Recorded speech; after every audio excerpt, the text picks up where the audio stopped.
आज हम अच्छे से जानेंगे। शायद आप समझ चुके होंगे, अगर आप अभी भी नहीं समझ पाए होंगे तो आपको अच्छी तरह से समझाने की जरूर कोशिश करेंगे। आज हम किनके बारे में बताने जा रहे हैं, तो वही भारत का महान व्यक्ति के बारे में जानने वाले हैं। वो महान व्यक्ति का नाम है doctor APJ Abdul Kalam sir जी। कलाम जी का जन्म तमिलनाडु राज्य के एक कस्बे में एक मछली पकड़ने वाली नाव के मालिक के घर में हुआ था, जो कभी एक धनी परिवार था। 5 भाई बहनों में सबसे छोटे कलाम ने अपनी गरीबी के बावजूद अपनी शिक्षा जारी रखी। उन्होंने मद्रास इंस्टीट्यूट ऑफ टेक्नोलॉजी से एरोनॉटिकल इंजीनियरिंग डिग्री में हासिल की और 1958 में रक्षा अनुसंधान एवं विकास संगठन DRDO में शामिल हो गए, जो ना जाने भारत के कई कर्म छोड़ गए कलाम सर। आज हमें उनके राह पे चलना काफी कठिन लगता है, लेकिन अगर हम चाहें तो उनके राह पे चलकर अपनी प्रेरणादायक सफलताएं हासिल भी हम कर सकते हैं। इसलिए तो कलाम सर अपने व्यक्तिगत जीवन में पूरी तरह अनुसंधान का पालन करने वालों में से थे। ऐसा कहा जाता है कि वे कुरान और भगवत गीता दोनों का अध्ययन करते थे। कलाम ने कई स्थानों पर उल्लेख किया है कि वे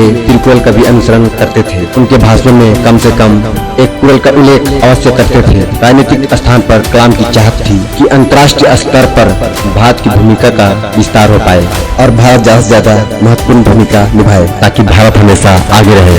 भारत को महाशक्ति बनने की दिशा में कदम बढ़ाते देखना उनके दिल की चाहत थी। उन्होंने कई प्रेरणास्पद पुस्तकों की भी रचना की थी और वो तकनीक को भारत के जनसाधारण तक पहुंचाने की हमेशा वकालत करते रहते थे, ताकि अब्दुल कलाम सर चाहते थे हमारे भारत हमेशा शीर्ष के चोटी पर रहे।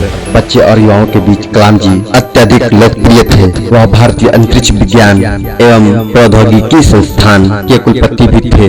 वे सदैव स्मित करते थे, चाहे वो दफ्तर का नौकरी ही क्यों न हो। वे जीवन भर सहकारी रहे। 1972 में वे भारतीय अंतरिक्ष अनुसंधान संगठन से जुड़े। अब्दुल कलाम को परियोजना महानिदेशक के रूप में भारत का पहला स्वदेशी उपग्रह प्रक्षेपास्त्र बनाने का श्रेय हासिल हुआ। 1980 में इन्होंने रोहिणी उपग्रह को पृथ्वी की कक्षा के निकट स्थापित किया था। इस प्रकार भारत भी अंतर्राष्ट्रीय अंतरिक्ष क्लब का सदस्य बन गए। इस लॉन्च व्हीकल प्रोग्राम को परवान चढ़ाने का श्रेय भी इन्हें प्रदान किया जाता है। कलाम ने सदस्य लक्ष्य भेदी नियंत्रित प्रक्षेपास्त्र गाइडेड मिसाइल्स को डिजाइन किया। इन्होंने अग्नि एवं पृथ्वी जैसे प्रक्षेपास्त्रों को स्वदेशी तकनीक से बनाया था। कलाम जुलाई 1992 से दिसंबर 1999 तक रक्षा मंत्री के विज्ञान सलाहकार तथा सुरक्षा शोध और विकास विभाग के सचिव भी थे। उन्होंने राजनीतिक प्रक्षेपास्त्र प्रणाली का उपयोग अग्नेयास्त्रों के रूप में किया। इसी प्रकार पोखरण में दूसरी बार परमाणु परीक्षण भी परमाणु ऊर्जा के साथ मिलाकर किया गया। इस तरह भारत ने परमाणु हथियार के निर्माण की क्षमता प्राप्त करने में सफलता अर्जित की। कलाम ने भारत के विकास स्तर को 2020 तक विज्ञान के क्षेत्र में अत्याधुनिक करने के लिए एक विशिष्ट सोच प्रदान की। यह भारत सरकार के मुख्य वैज्ञानिक सलाहकार भी रहे। 1982 में वे भारतीय रक्षा अनुसंधान एवं विकास संस्थान में वापस निदेशक के तौर पर आए हैं और उन्होंने अपना सारा ध्यान गाइडेड मिसाइल के विकास पर केंद्रित किया। अग्नि मिसाइल और पृथ्वी मिसाइल का सफल परीक्षण का श्रेय काफी कुछ उन्हीं को दिया गया। जुलाई 1992 में वे भारतीय रक्षा मंत्रालय में वैज्ञानिक सलाहकार नियुक्त हुए। उनके देखरेख में भारत ने 1998 में पोखरण में अपना दूसरा सफल परमाणु परीक्षण किया और परमाणु शक्ति से संपन्न राष्ट्रों की सूची में भी शामिल हुआ।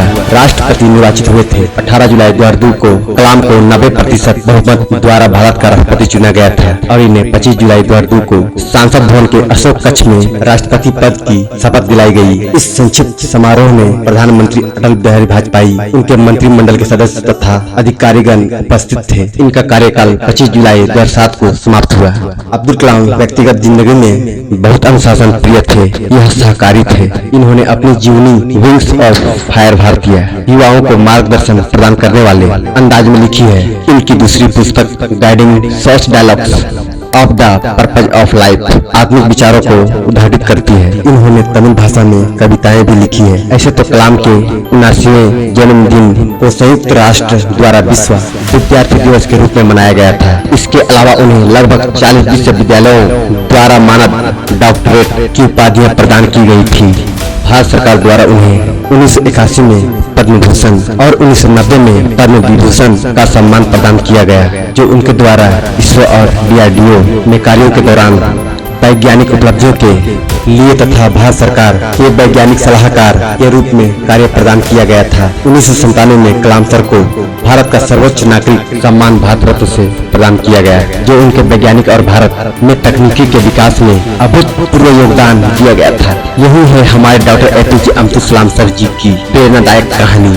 बाकी आपको कैसा लगा आप मुझे कमेंट करके जरूर बताएं। और हाँ, एक बात मैं बोलना चाहता हूँ, अगर मेरे चैनल को आपने सब्सक्राइब नहीं किया है तो अभी के अभी जाके सब्सक्राइब कर लें, ताकि आपको और भी मोटिवेशन भरी प्रेरणादायक कहानी आपको मिलता रहे।